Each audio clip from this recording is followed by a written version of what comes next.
President Cyril Ramaphosa will tonight depart for Paris in France to attend the financing of the African Economies Summit convened by French President Emanuel Macron.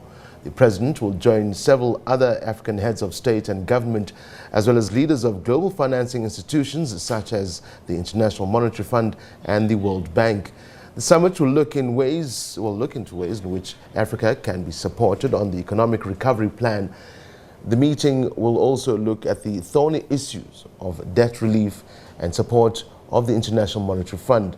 The summit comes at a time where fighting has intensified between Israel and Palestine. In his bilateral meetings with the other leaders, the Middle East question is likely to come up. President Cyril Ramaphosa will this evening, the 16th of May, leave for Paris, France to participate in the Summit on the Financing for African Economies.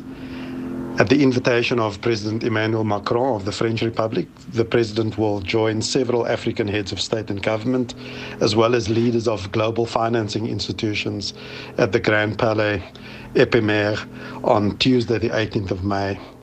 The Minister of International Relations and Cooperation, Dr. Naledi Pandor, and Acting Minister in the Presidency, Ms. Kumbutso Chabeni, will accompany President Ramaphosa. The purpose of the summit is to support the economic recovery of African countries that have been affected by the health and economic crisis caused by the COVID-19 pandemic.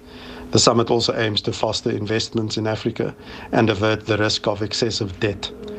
Delegates will, among other things, deliberate on debt relief and support from the International Monetary Fund through special drawing rights. Leaders will also look at how to provide capital to the private sector on the African continent to support investments that will catalyze inclusive economic activity, create employment, and accelerate the attainment of sustainable development goals.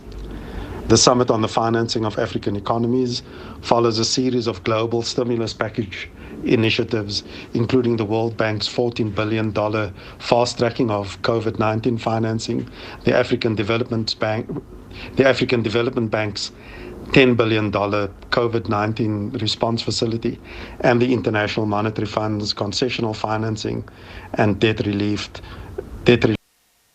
to assist countries and companies in their response to the pandemic.